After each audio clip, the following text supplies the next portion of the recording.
G'day, Grievers! My last ever This Week Airlines flight 717 to Hobart, Tasmania for my last day in my current job. Doesn't mean my next job I won't be also flying to Hobart, but it's a big day for me. I finish up 2.5 years as a community lawyer today, and I'm very excited. Hey, cement shoes! It's a pleasant 14 degrees Celsius. However, you're about to see the conditions this morning are pretty average. How are you, Groover? I just went to wash my windscreen and I've forgotten to top up the water bottle, so I'm glad there's a bit of rain on the horizon because my windscreen could do with a bit of a wipe.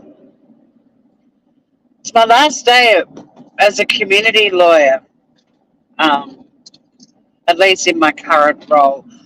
I'm not sure I want to go into community legal again straight away. I think I've made this decision because I need a break, so it would be silly to take a break from being a community lawyer to go into another community legal role. But I'm definitely looking at some sort of community-focused role,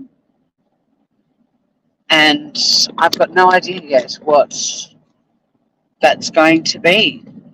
We'll find out in 2024, I guess. I've decided to take January off, the rest of the year off, and all of January off to just recover. It's a demanding job. It's poorly paid. It appeals to people who have, empathy, kindness in their, and there's a use of work unless you're in a bigger organisation in Australia like Legal Aid that does all of the public defender kind of work and family law and family dispute resolution, that sort of stuff. Way better funded, much bigger teams of people. So yeah, I'm having a breather. Good choice of words, Cement. Got my reading glasses. I put my on because they're prescription and they're much cleaner than my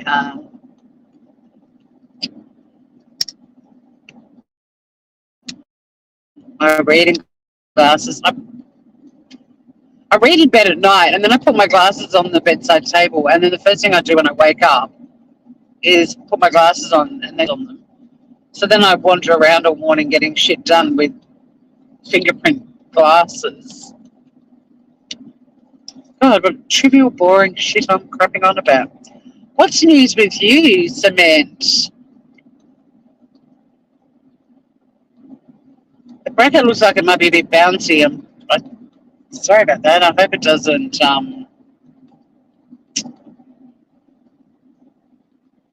drop. I suppose I could pull over and just check it.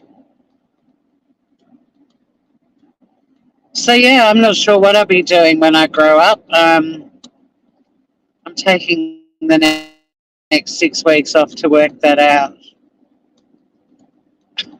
What do you want to be when you grow up? No clue. Definitely want to do something down here, like if I can find a job where I can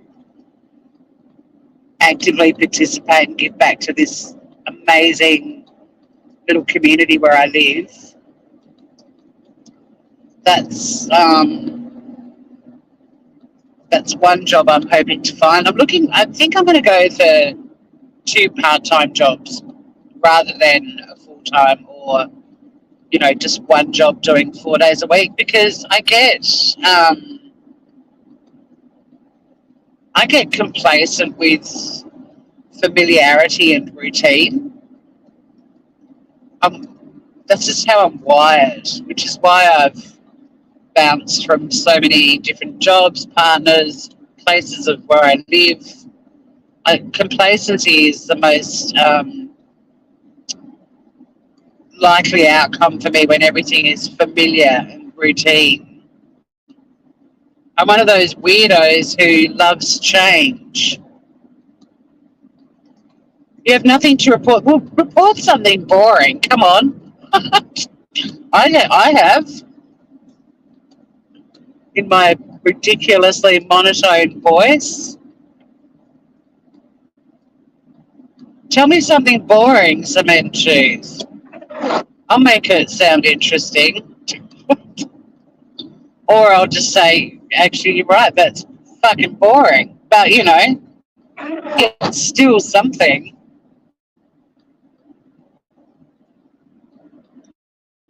But yeah, I'm very excited to be finishing up. Like, I feel like it's a lovely feeling to leave a job when you feel like you've done everything you can there. Like, my fucking ass off in there. The reality of working in any sort of funded organisation is, the and I mean, if I was in this area of law for money, I'd be an idiot because you don't make money as a community lawyer ever, unless you're running an organisation. But even so, the amount of work you do for what you get paid, after a while, you're like, is this actually worth it? And especially with an escalation of clients who are becoming very abusive, and this whole thing, the things that we witness on YouTube with everybody fighting, and the keyboard warriors, and I've always said the internet gave assholes a voice. Well, it's spilling out to the real world too. Like, only to function in this world these days, just things like manners, they're not a necessity anymore. I'll have you. You'll have to email me. I've been caught in this fentanyl epidemic, pandemic in America, rabbit warren, and I need to get out of it. It's fucking awful. But I've been watching, well, not watching, just listening to, because there's a person on the screen, but they're just family members telling stories of their family member who died from fentanyl poisoning or a fentanyl overdose. And I, yeah, I've learned so much about it and watched lots of docos, and it's fucking awful. And even this morning, I was like, but because I play the people telling the fentanyl stories while I was getting ready to go to work or whatever I was doing today. Not very cheery, but I was like, I need to find something new, a new rabbit warren to go down. So I scrolled down a couple of videos because, the recommendeds are always your algorithm, so they're all fentanyl. And then I came across a doco on the ice epidemic in Australia, and I'm like, no, don't do it. No more drug epidemics. Just have a breather from it. But fucking terrifying, the fentanyl stuff.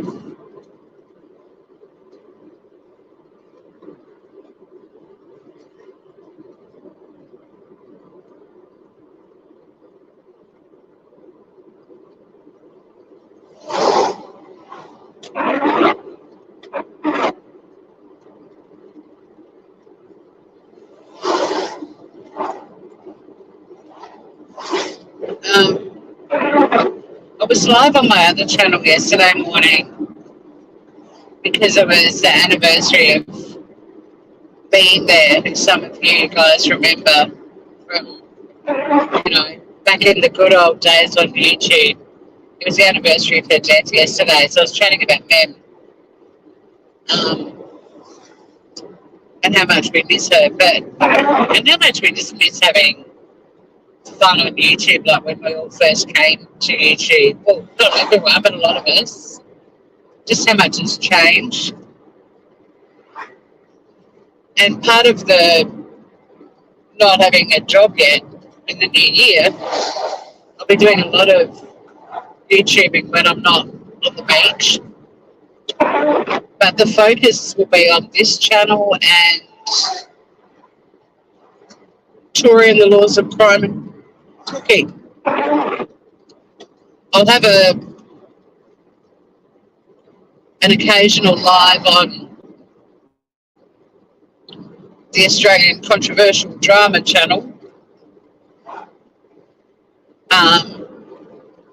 If there's some bullshit going on that I have an opinion about, but I'm actually going to be scheduling my YouTube lives. Are going to become a regular thing at a regular time. Everyone's going to know it's on if they're able to be there. That's fucking awesome. If not, replay crew, I'm going to be doing a lot more videos. I'm doing a lot of editing already. A bit like my old podcast, but now with videos to go with it. Very much focused on the laws of crime and cooking. Plus, some of the lives will have a live cooking component to them as well. Like some of the episodes, I'll actually be making things that people use to poison their loved ones. And I'm really looking forward to it. I'm hoping my new oven will be installed so I can show that off. But in the meantime, I'll just soldier on with my current oven. But I'm really excited. I've done so much research. I think I've got about 70 episodes already. Plus I've found recipes for some of them, and yes, there will be a beef Wellington episode. But Erin Patterson isn't back in court until April, so the beef Wellington's going to wait until that story actually has a conclusion. The case is crazier than Erin Patterson. What case? Yeah, I miss her too. I'm glad you caught the replay. Back in the day when I used to actually attract an audience because I was a regular YouTuber, I probably would have had a lot more people who knew her joining in and sharing memories of her being a little stirrer. But you've got to be consistent on YouTube, and I haven't been this year. And lots of, real life events always get in the way. Like, there's a lot of people, like when my auntie died, there's a lot of YouTubers that would have gone live a lot talking about that stuff, but I'm the opposite. It's like personal, and I want to be with all the people who knew her. And but yeah, it's been a bit rough the last couple of months, and I've got 3 really beautiful people in my life all battling terminal illnesses at the moment. And if I've got spare time, I want to be chatting with them, FaceTiming with them. I don't want to go live on YouTube. I don't have that sort of thing in me that successful YouTubers have, which is, I've got to go live and talk about this shit. I'm like, I've got to go and see my friend and ask them what I can do to help, and do they want me to cook for them, or do some cleaning, or take them for a drive, like that's my automatic reaction to stuff, isn't to go, I'm going to go on live on YouTube and talk about it.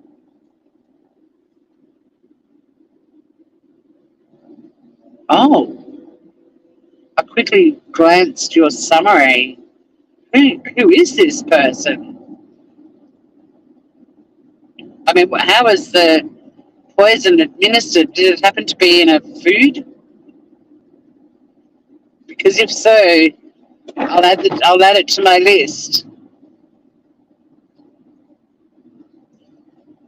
I mean, the laws of crime and cooking can extend to poisonings as well.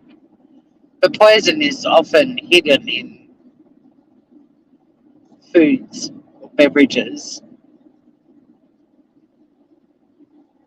But it's been fun, like researching and writing scripts again and getting some ideas together. I've also got a couple of people that are messaging me, and I'm not sure if they're legit or not. I've got to do some research that have just offered to help me grow my channel and what I need to be doing. But I haven't actually looked into what they're talking about yet. But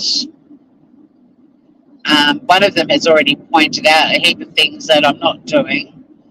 And I googled a couple of them and watched a few YouTube videos on them, and like what they're talking about makes total sense. Dr. Connor Bowman. Okay.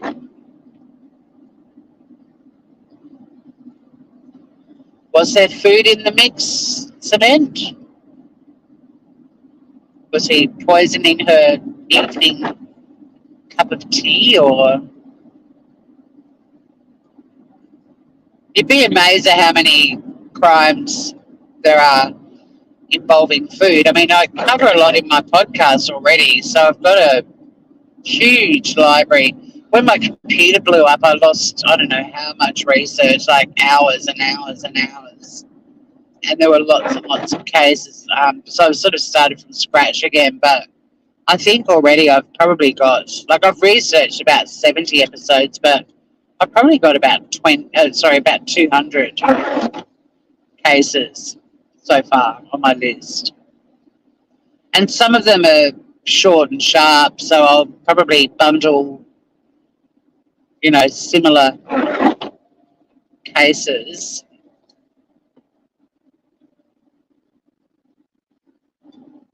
A smoothie. Oh, fun. All right. I love me a smoothie. And it'd be fun too because, I mean, you'll hear about crimes, but you'll also learn how to make shit. I mean, a smoothie, I think everyone can make a smoothie. The trick to a really good smoothie is a really good smoothie maker. And weirdly, Kmart, Australia Kmart, for years, they're now like $19, but for years they were $15. Best smoothie maker I've ever had. Like, people buy the bullets and the Nutri-Bullets and all these hardcore, highly expensive things.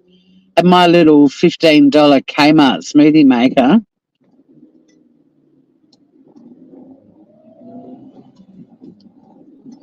gout medicine. Jesus.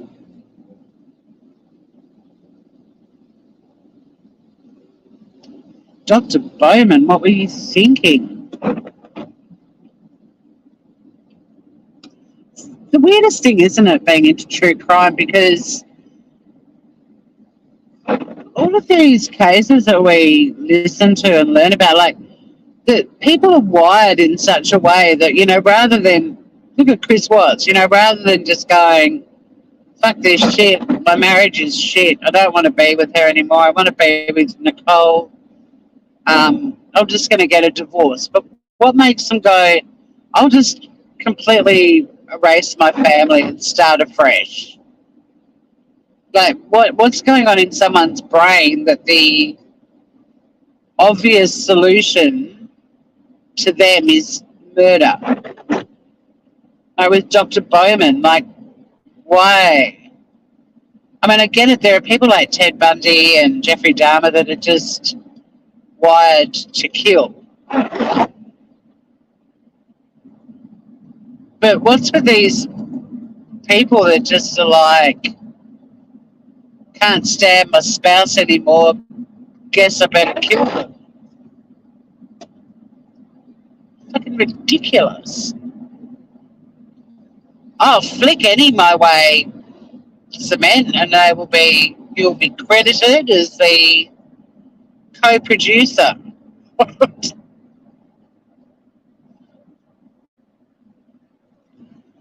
I'm glad you mentioned that one too, because a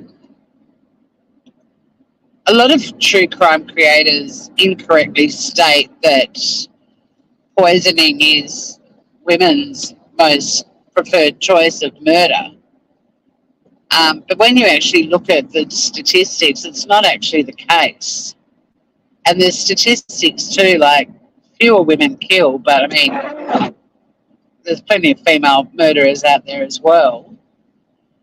But plenty of men choose poisoning too. And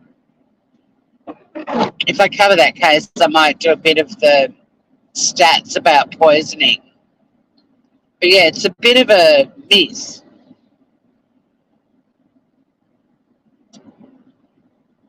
Women are fans of many different methods. Poisoning is one of them, but men are into poisoning too. Another smoothie. Okay, that's all right. I can whip up like my 3 favorite smoothie recipes.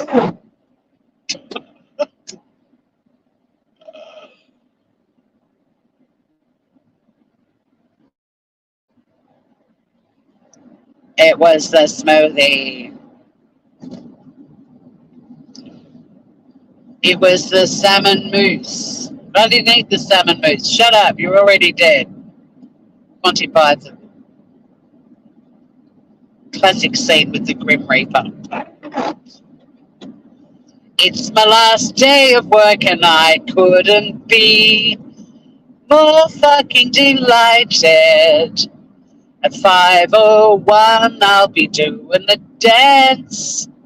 Heading home to take off my pants. Pop some bubbles and get a bit tipsy. Woo, woo. Yeah, that wasn't a good slam in the life song. It's my last day of work and I'm so fucking happy. Yeah. I am really happy. I can honestly say I will not miss this job.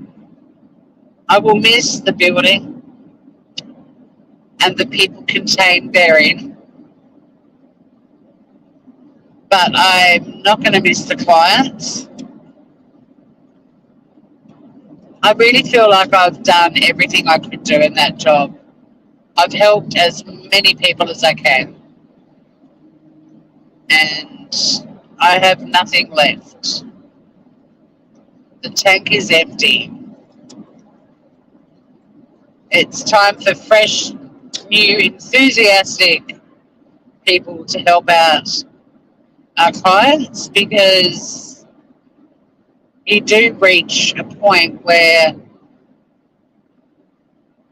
you know, is that beautiful Emily Flotilla? Yeah, well, I've reached a point where I know that I've I've run out of fucks to give. No, that's a bit brutal. I know I've done everything I can there. It's not a job where I can go up. I can only go sideways. And even though I'm ancient, I still have goals and ambition and, you know, hard work breeds rewards. But when your reward is just to take a step sideways, it's not fulfilling. And then the client, just the type of client we deal with these days, they're just getting awful, more and more demanding, needy. They don't like the advice we give. They go off and speak to 3 or 4 other lawyers who all give them the same advice. They come back to us because we're free, and expect us to help them, even though they abused the crap out of us when we initially helped them. It's just exhausting. And these are people who have had horrible shit happen to work. They've been injured at work, and we've got a system to help them get back to work. But even the ones that are on accepted claims that are already benefiting from the system we've got, they're really abusive. They want more. They're greedy. They're ungrateful. And I feel like I've helped all the good people. And we've run out of good people. Or the people who were formerly good people are now people that are not so good. But I don't drive this far into work every day to spend 8 hours being yelled at by people. Might as well fucking stay at home and go live on YouTube for 8 hours. At least I'm at home in my pajamas. It's sunny, like my choice of where I go now to be abused will always be YouTube. Because at least I'll be in the comfort of my own home and I can, end the live. I can turn off my computer. I mean, we've had to bring in an abusive client policy. We've got additional security in our building. We're fucking community lawyers who are giving people free legal advice. And they're abusing the fuck out of us. Like, don't bite the hand that feeds you, Like, and private practice lawyers are copping it as well. There are clients that are paying their lawyers and they're abusing the fuck out of them. Like, imagine that. Imagine handing over money to pay legal fees, and you're paying somebody to help you, and you still abuse the fuck out of them. That doesn't sound like a good investment. It's a tough gig at the best of times. People know they've got to pay their doctor and their dentist and their electrician and their accountant. But, they go and see a lawyer and they get fucked off. They've got to pay them too. And it's like, it's still a business, like we've also got overheads and staff to pay. And we spent many years at university getting qualified to do this job. Why do you think my job, obviously my current job, we do give free advice, and the other thing is they don't think they need an appointment. They just wander in off the street. Or they call us and say, I've got an urgent question and I need someone to call me back immediately. It's like, well, it actually, there's not many questions in the line of law that I work in that are urgent, for starters. I need someone to call me. I've got a 5-minute question. It'll only take 5 minutes. How do you know that? It won't. It never does. Whenever someone tells you that their matter will only take 5 minutes, they're far from correct. And we're like, you actually need to make an appointment to speak with one of the lawyers. Like, we're not just all sitting around waiting for you to ring us. I think I did law because I loved being a uni student, and it gave me an opportunity to stay at university a bit longer. And having a law degree gives you an element of respect when you're applying for jobs and stuff like that, like for some stupid fucking reason. But if I had my time over again, would I do it? I don't know. It's a really tough gig.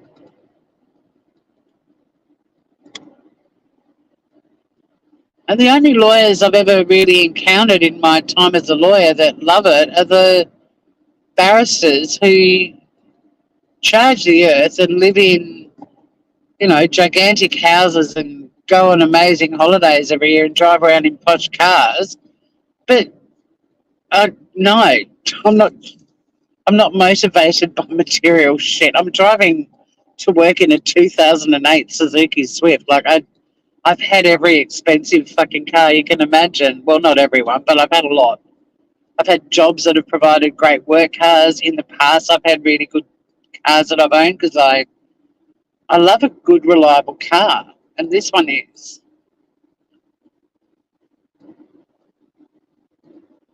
I'm sorry I'm not able to read chat at the moment, but as you all know, and for the last time in a long time, we'll be having a car park chat.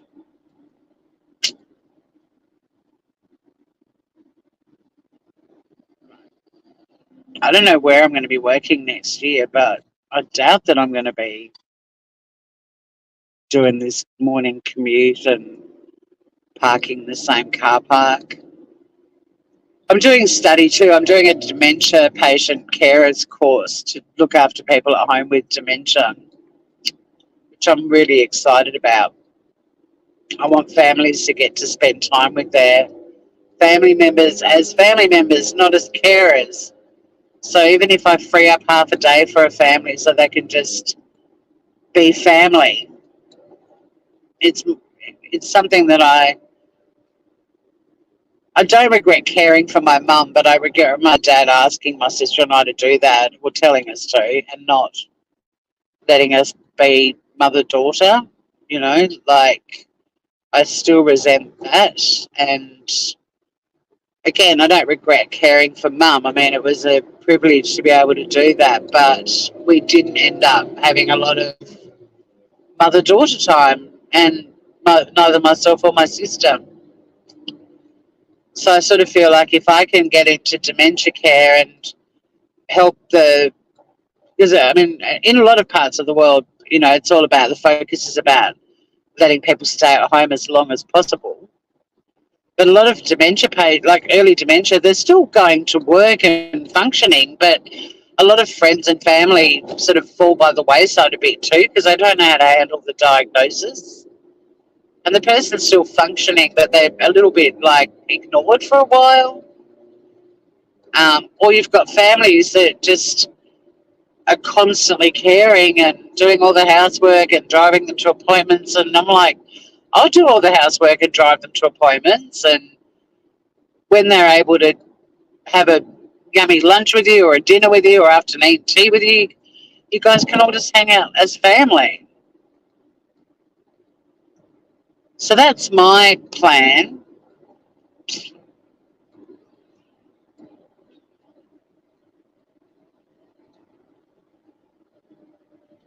is to do that.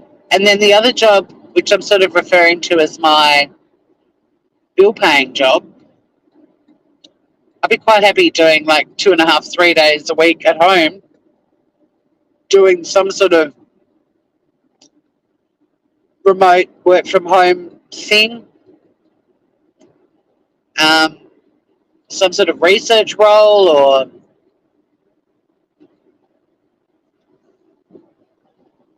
you know, business development, or like I don't really care if it's data entry. Like I don't mind if my bill paying job is mundane as fuck.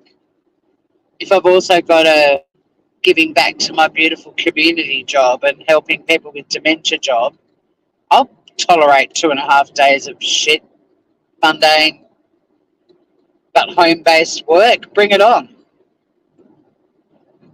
I'll get to go for an amazing walk on the beach in the morning. I'll be able to go down to Park Cafe and get a yummy lunch, go to the gym after work. That's my goal.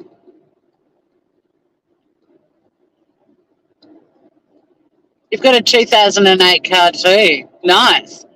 Yeah, mine's only got 127,000 Ks on it, which is fuck all for a 2008 car. My mechanic's like, you're going to have that car for another 20 years. And it's cute because I take it off road like it's a real little beach jalopy. And I love driving it to town to work with all the posh cars. People kind of look at me. I mean, I'm a bit boho in the way I dress, and the car's got, you know, it doesn't have a surfboard on the roof racks at the moment, but I'm like, little beach kiddo. Oh, 117K on yours. Oh, even less than me. It's probably just, I mean, to be honest, the kilometres on the car now are purely from having to come to work. Sorry, come to town to work. Like, it took forever to get to 100,000. Ford Edge. I'm not sure what are they called edges here. My friend who lives in San Diego, who's been here, she flies home today. I'm so sad. Well, she flies to her other home. I'm so sad. It's been so beautiful having her here. Like we've been friends for 53 years. That's just insane to me. Um, but yeah, Ange was reacting to all of the car names, and they are quite different. Like my Mazda MX-5 in Australia, in America, is a Miata. But we walk past her version of her car, and here it's called a Kruger, and I can't actually remember what hers is. It's a Highlander, maybe. Um,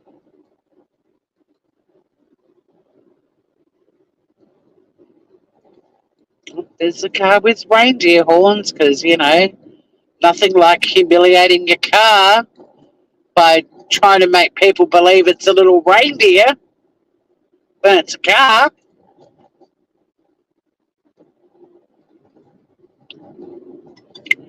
Yeah, this car's cheap to run. The back seat's down. It's like a little ute, a little bubby truck. The amount of shit I can get in this car is insane. And like big items too. And I'm not precious about it. It's got a couple of scratches, it's got a bumper bar dent that my friend Scotty has been promising to fix for like 4 years now. But I'm so used to it. It's kind of part of my car's personality. It's like, do I really want to get rid of the dent?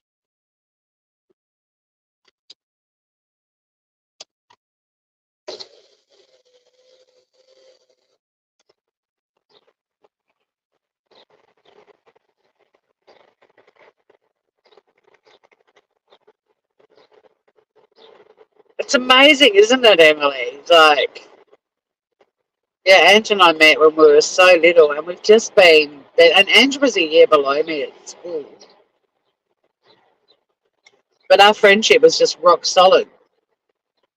Um, and because she married a Marine, she's lived in different parts of the world, and I've lived in different parts of the world, and she's the one that I caught up with when they were living in Hawaii back in 2019, 18, right before the COVID's arrived.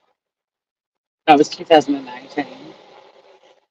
Um, and her mum and dad and brother and sister are still here, but there's nobody more special.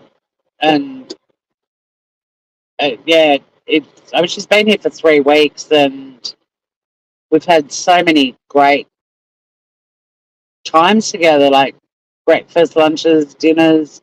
She stayed with me a lot of the time. And I had a few YouTube people messaging me going, "Are you okay? We miss you." And I'm like, I'm having a ball. My auntie just died, and I'm still really heartbroken. And now my best friend is here, and she's bringing all this joy and sunshine into my world at a pretty dark time. And despite the weather today, summer has been pretty awesome so far. There's been a lot of beach time, and my place is very popular over summer. Everyone wants to come to the beach. Like even my niece came down with her puppy Winnie, and we went for a walk and got fish and chips and ice cream. And there's always somebody coming down to the beach where I live. I mean, you guys know I'm a bit AWOL in the summer at the best of times, but now that today at 5 p.m. I will officially become unemployed, I might do a bit more YouTube. But when you're working and you get a day off and the weather is fun, for me, there's no way I'm sitting inside on YouTube. Oh, thanks, Emily. It's been pretty awful, actually.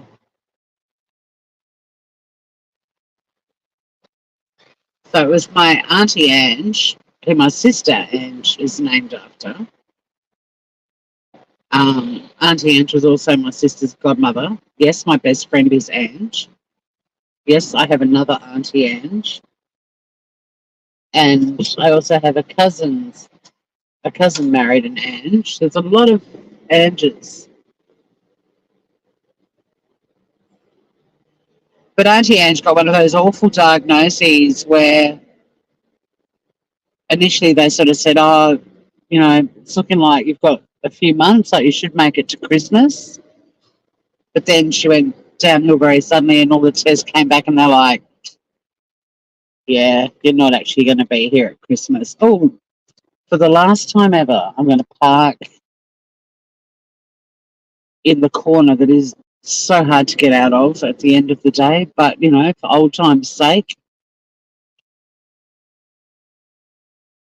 But thanks, Emily. It's been yuck. So having beautiful Angie home from San Diego.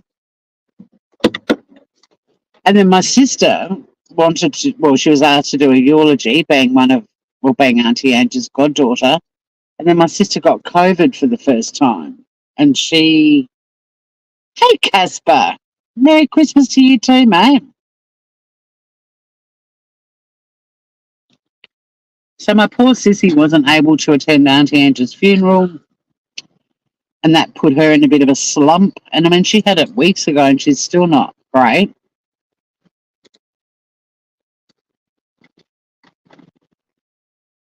COVID's gone nuts down here again. Like, suddenly people are wearing masks again. And I'm like, oh, maybe I need to check the news and see what's going on. And it's like, yes, there's a new strain of COVID and it's rife. And I don't follow that stuff anymore. Like, when it first happened, I was fascinated. I mean, I think we all were. It was like, what the fuck is this thing? This is new. And we're all going through it at the same time. It was kind of a bonding experience for the planet, really. But I still haven't had it. Touch wood, I don't, because my sister and I were both very proud of ourselves for not having it, and she got it and she really struggled with. Other friends of mine who've had it again recently, it's like their second or third time, and they said it hasn't been bad at all. What have you been up to, Casper? This is my last day in my job. And I'm very excited, and I'm not hiding it. When you give notice that you're leaving, and you have your date that you're leaving, and you're like, the countdown is on, you beauty. But between that day when I resigned and now, work has been vile. It's been so busy. We've had a lot of really dodgy clients. We've had to increase the security in the building, and like it's been really busy. Lots of really difficult clients. And it just felt hard, you know, like even when I was like, I've only got 5 days left, I'd look at the calendar and it'd be like, yeah, but you've got 4 really bad days. Today, I've only got 2 clients because the afternoon's blocked out for me to do all of the handover stuff, get rid of all of the emails, clear my computer, all that sort of shit. So today's really only a half day of client work.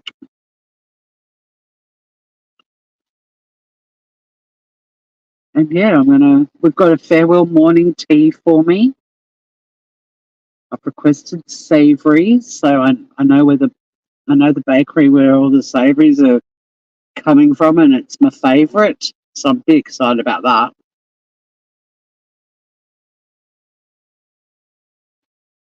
And I get to work for one last time in my old office because Michaela, who moved into my office, which made sense, she's permanent, full-time, and I was only part-time and leaving. But she's actually working from home today because she's sick. So, well, she's better. She's been on sick leave, but she's okay to work, but doesn't think coming in with the remnants of her colder is a smart idea. So I get to work out of my little bat cave one last time. I'll just put some powder and shit on and then I'll see what you guys are chattering about. So I'm a bit excited. I'm leaving a job knowing I've done absolutely everything I can, but now with this job, my tank is empty, and that's just the nature of being a community lawyer. It's a full on gig. You work your ass off. It's not well paid because community legal centres are funded, and funding is always way less than what we really need. And I didn't mind that. Like you don't go into community legal to make money, but after a while you're like, I'm actually working so fucking hard. I actually should be adequately remunerated for how hard I work. So there's that battle as well.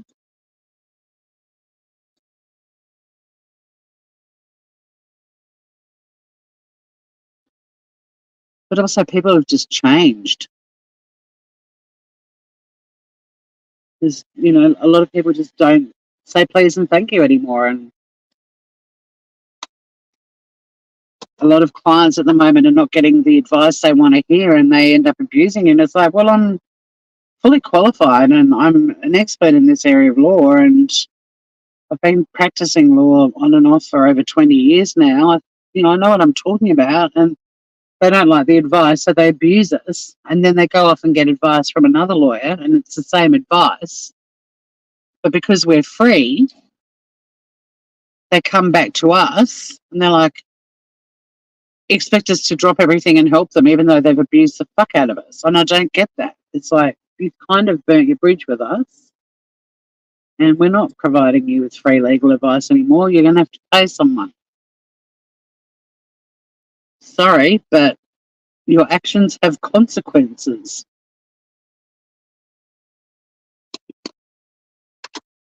And even the nice in me, like even with clients that have abused us, that we then turn away when they come crawling back to us, like even the nice person in me feels bad that we're sending them away, but it's like they abuse the fuck out of us.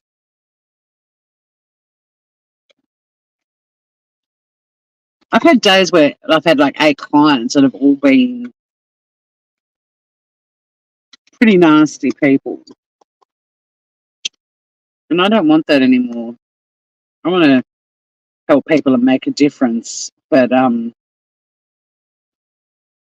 pretty sure there's other jobs out there that I could do that without also being abused in the process, and that's where I'm headed.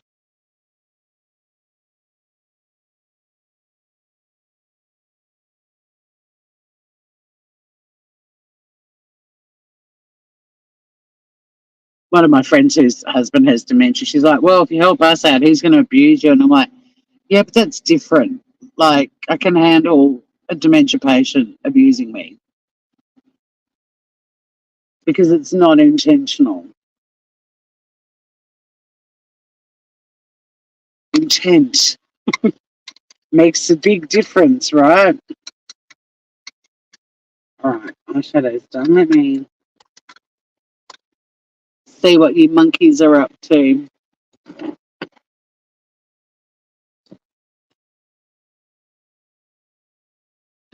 Um,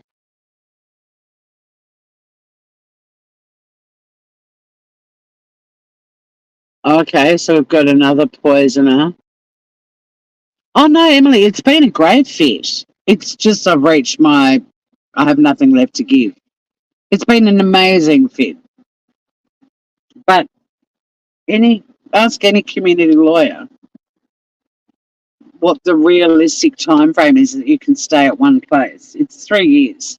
And I did 3 months here as a volunteer as well. And I'm 2.5 years into being an employee. So, I'm approaching the 3-year use by date. It's not a long-term viable option unless you're running the show and you're not dealing with clients. It's just exhausting. So no, it's been an amazing fit, and I'm really proud of all the things I've achieved here, and I've adored my colleagues. One of my other colleagues who I adore is leaving as well, and she's also just reached her 3-year mark. It's very common. They call in Australia community legal roles are usually referred to as a stepping stone job, but great for people when they're starting out. It's a stepping stone job, like cut your teeth there and then move on.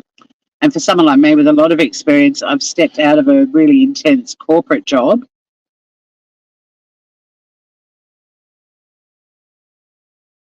to do a more altruistic community legal. But again, it's still a stepping stone because the long-term reality of this work is you just can't do it.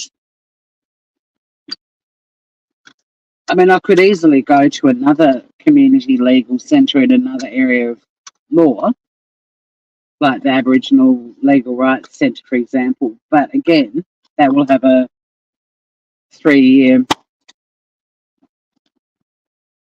time frame because it's just really full on. It's going to be a great day because it's the final countdown. Why are you leaving? Oh, well, I just went through that. Oh, you've got crazy winter storm. Well, it's a bit like winter here today, actually. Oh, Cement, look at you. You're going to have to send me an email with all of these.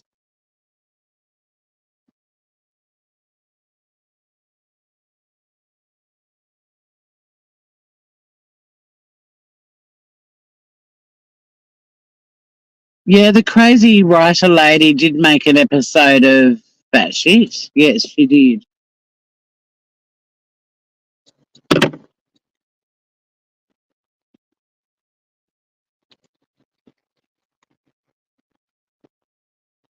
There's going to be plenty of material for Tory and the laws of crime and crook. Why can't I speak clearly when I put mascara on? It's like my capacity to speak disappears. It's the ultimate multitasking challenge. Can you apply mascara and speak clearly and use proper grammar? No, apparently not. But yeah, no, I'm really proud of everything that I've achieved here, and I'm really excited to see where life takes me next year. And I'm really excited that for once in my life, I've got a tiny little bit of a buffer that's allowing me to take the next 6 weeks off. But usually I'm a work from pay to pay kind of person, like most single people with mortgages are.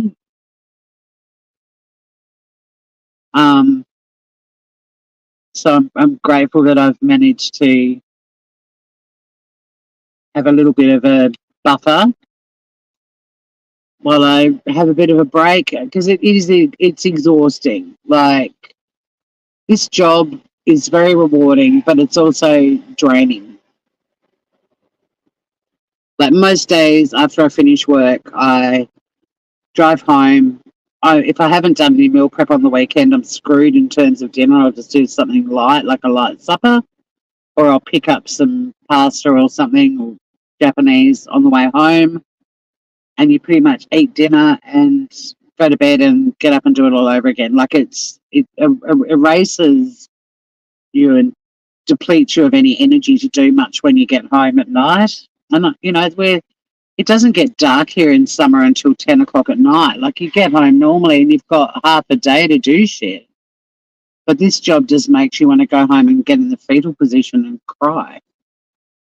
It's training. And I don't know the total number of clients that I've helped in the last 3 years, nearly 3 years that I've been with this organisation, first as a volunteer and then as a staff member. But I mean, we're talking, probably 1,000 people. And that's enough. I think I've done my bit. Get some fresh, excited youngsters in who are driven to help people as well, and um, time to move on. I mean, I originally thought about possibly going, like coming back here and just doing 1 day a week or something like that, because I do find there are so many elements of this job that are rewarding, but I've decided I need a clean break. The door is open for me to return if I ever want to, but for now, I think not coming back here means I really need to look at what options are out there and find something that's a really good fit for me and not use this as a security blanket. And I really do need a break. Like, I'm talking a year's break minimum, because I still really want to help people, but I want to help people that have other problems.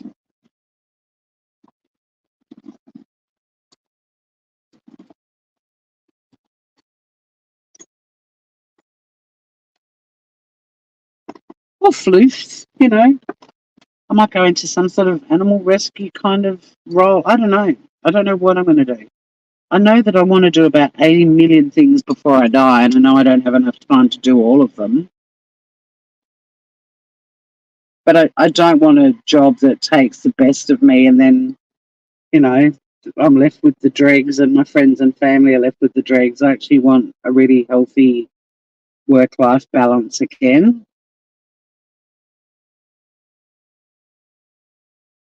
And the downside of community legal is it does really wipe you. So like the days off that I have, I'm usually pretty shell-shocked and exhausted.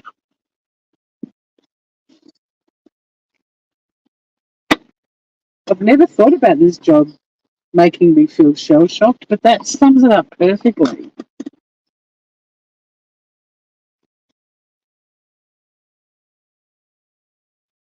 Plus, our clients are sort of already in a privileged position and they're already benefiting from, you know, a process that's in place. And,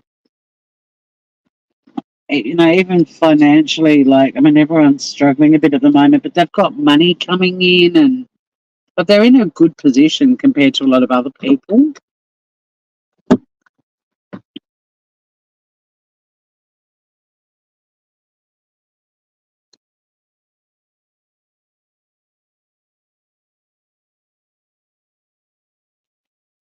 Tony Martinis, how are you, Grover?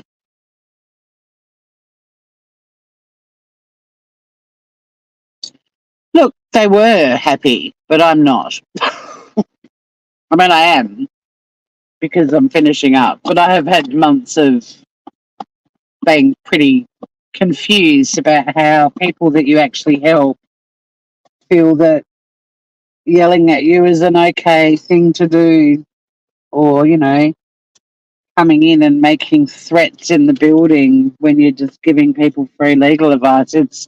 It's a grim time. Um, I might be, Tony. Why do you ask? Uh,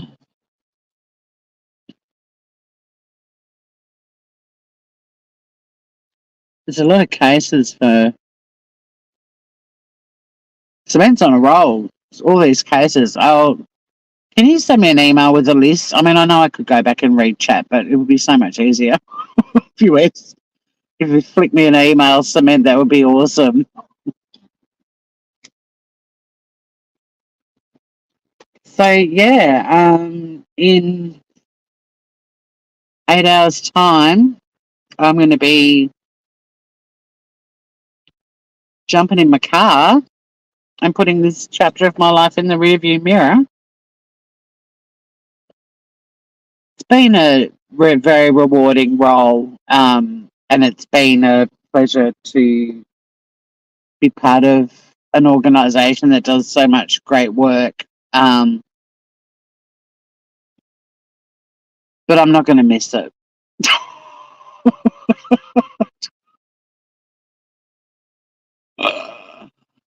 What young man will you spend your six? So excited for you. I'm not telling. Why are you flying over? Tony, was that the offer? Yeah, I'd love a roster, a case roster. Thank you, Samantha.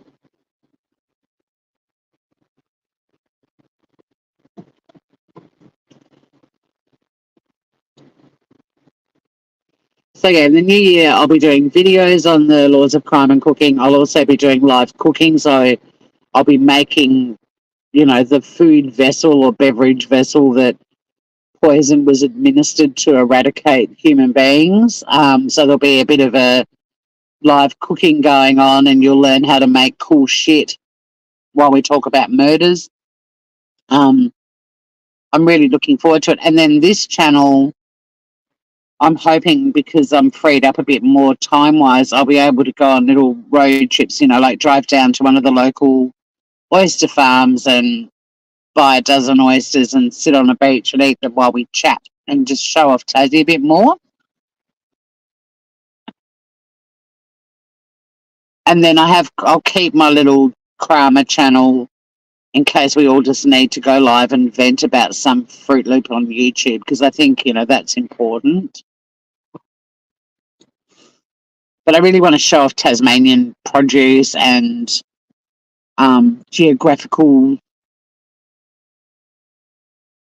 spectacular geographical features, and even Tassie characters, do some interviews with some Tasmanians doing cool shit.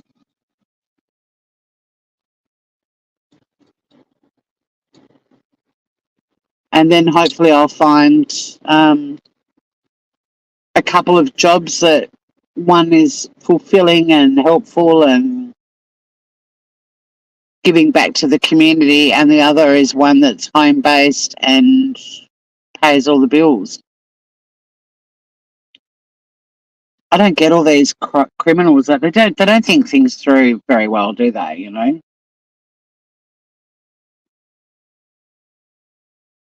You look at Chris Watts and you're like, you're rotting in jail for the rest of your life and good fucking riddance. I still hope somebody shanks him, to be honest. 2 dozen oysters, 12 for your young friend. Oh yeah, I always share if I have to.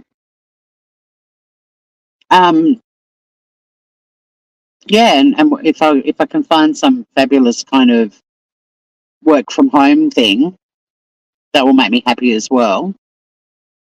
Because I just live in the most extraordinary place, and every time I have to get in a car and drive away from it, I feel really sad. I don't want to leave. I love being at home. I love being at home with Sunny Bum and having friends around for dinner and lunches and hanging out at the beach, and got all the disabled surfers stuff coming up too, which will be awesome. Hopefully they've sorted out their rashies this year and they don't send us a bag of rashies that only fit 9-year-old kids that we all had to somehow squeeze into, and in the water we just look like Smurfs. These chubby blueberry looking Smurfs. But at the end of the day, we're helping disabled people experience catching a wave for a first time, and that is all that matters. I have to put my ego to one side and go, you look ridiculous, but look at what you're doing. Sunny so far is doing really well, touch wood. She's just come off her third sort of lot of meds, and after today I'll be home a lot. I mean, obviously I've got a few more Christmassy things to do and Christmas Day, and we've got a family gathering on the 22nd and I've got another gathering on the 28th, but I'm going to try to be home a lot because a huge part of her anxiety is separation anxiety. But touch wood this time, I mean, she's been zooming around and really playful, and she said, like, it seems like the old Sunny's back, but that's also been the case the last 2 times when the meds have finished. The first time it only took a couple of days and she got unwell again, but there's now like, I had to order in some really hardcore fell away from the UK, and that takes about 7 days to kick in, and it's been that's been diffusing for like 2 weeks now, and She's got all of her little YouTube channels that I put on for when I'm at work to keep her company that she really seems to like. Oh, Emily, we haven't chatted since I saw Tim. He sang White Wine in the Sun. He sang it, man. And I was thinking of you the whole time.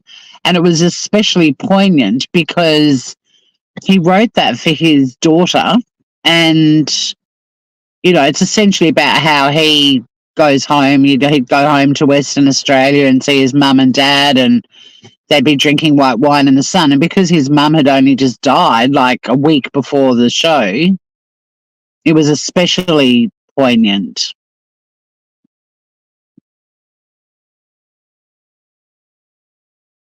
Samantha, you do amazing stuff. Tony's saying me, my young friend, and some gin and tonics. Who is this mystery young friend? I'm saying nothing. Oh, we were sobbing. I mean, we were sobbing for a million reasons. One was that, but that was very, very moving. I mean, just the fact that his mum had only just died and he was still performing. Plus, he told some unbelievable stories as well. And his show was called The Unfunny Show. So he didn't do a lot of punchline songs, as he called them, but he's just a naturally very funny, super intelligent, super talented human being. So just telling his stories in between were hilarious. And he did do a couple of one-liner songs. But at the end, and this was the kicker, he sang every verse of Hallelujah. Every single light went off in the theatre, like no lights at all. So the whole theatre and the stage, pitch black. And he sang Hallelujah and we sang the chorus.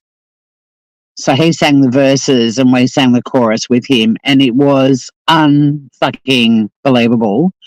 And everyone was bawling, including him. It was just absolutely gorgeous. The other thing that was really cool was that he banned any cameras, phones, like no videos, no photos, nothing. Everyone's phones had to be switched off and popped in their bags because he said, I don't feel free to do whatever I want to do. Like if I say something controversial, do something controversial, the next thing you know, it's on fucking YouTube and TikTok and I'm getting slammed.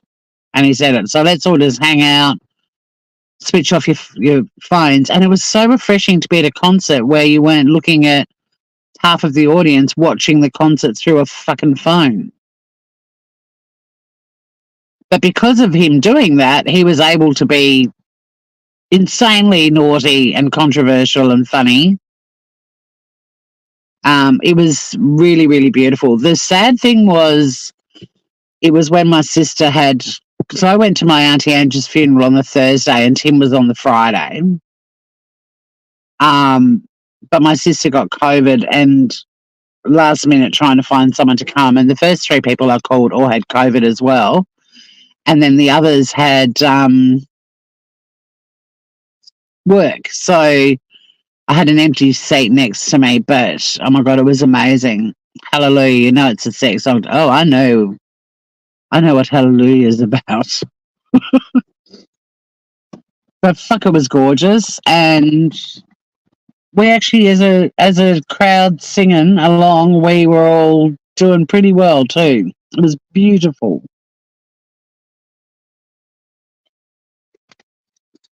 Hey, it's my last day. Do you know what I'm going to do? I'm going to be late.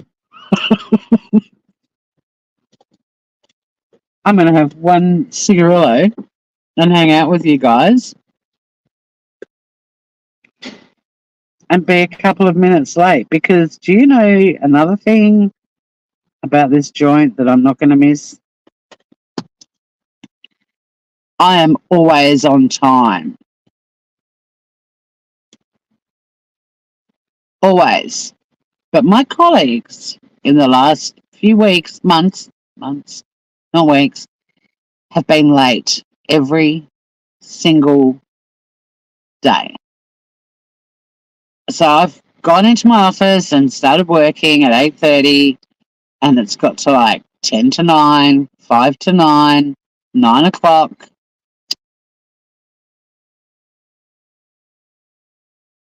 And suddenly my colleagues arrive, and I'm like, that's fucked too, because the first half hour, we've got people walking in off the street wanting help. And, well, we all, I mean, not everyone, but God gets a lot of attention mid sex, right? Oh, God. Oh, God. It was a fantastic live. Oh, thank you, Cement. It's been a good one. All my favourite groovers. I mean, there's a few other favourite groovers that didn't make it, but I saw Scout yesterday in my live, and a couple other folk were hanging out. Can't remember who now. But yeah, I'm going to be late. I'm going to be only a couple of minutes late, but fuck them. What are they going to do? Sack me? Look at rebellious Tory. Man, the traffic was heavy this morning. It took me such a long time to get in. In fact, no, I'm not even going to offer an excuse, because that's the other thing. My colleagues just wander in, and I'm like, and what time do you think we start? Why am I the only fucking idiot here at 8:30 every day? She's in good form, Emily. She was very chatty yesterday, and we've been messaging as well. She hadn't. She said she missed me, and she checked in on me, and I was like, I'm actually having a real, despite my auntie dying, I'm actually having a really lovely time. I've got my BFF home, and summer has arrived, and I'm spending lots of time with Sunny, and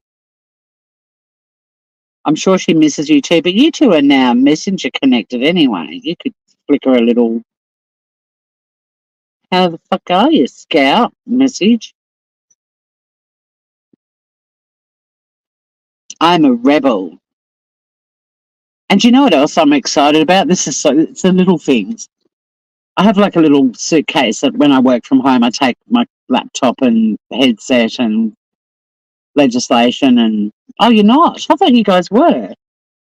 Huh. All right, we'll sort that out. Um, and I always, when I'm going to work from home, I have to wheel my suitcase, and it's quite heavy because even the act weighs a friggin' ton to be in a big binder. Um, but tonight, I'll be wheeling that little fucking suitcase out of my office with nothing in it. Even that's exciting me. I'm going to be dragging a heavy little suitcase to my car. I mean, I love doing it because I know it means that I'll be working from home, but it's going to be so lovely to wheel it out of there with nothing in it. Well, it will. It'll have my keyboard. I own my own keyboard and mouse. I'm really funny about sharing keyboards and mouses in office spaces. Are you guys? Well, I am. So I've got my own. I thought you guys had hooked up. I'll sort that out. I'm sure we tried to organise that like 6 months ago, Emily.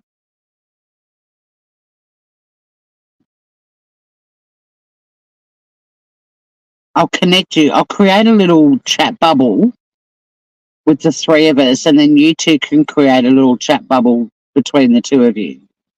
Because I know Scale was keen too, and I thought it had happened. I mean, when I'm saying I'm going to be late, I'm going to be like 3 minutes late. That's how rebellious I'm going to be.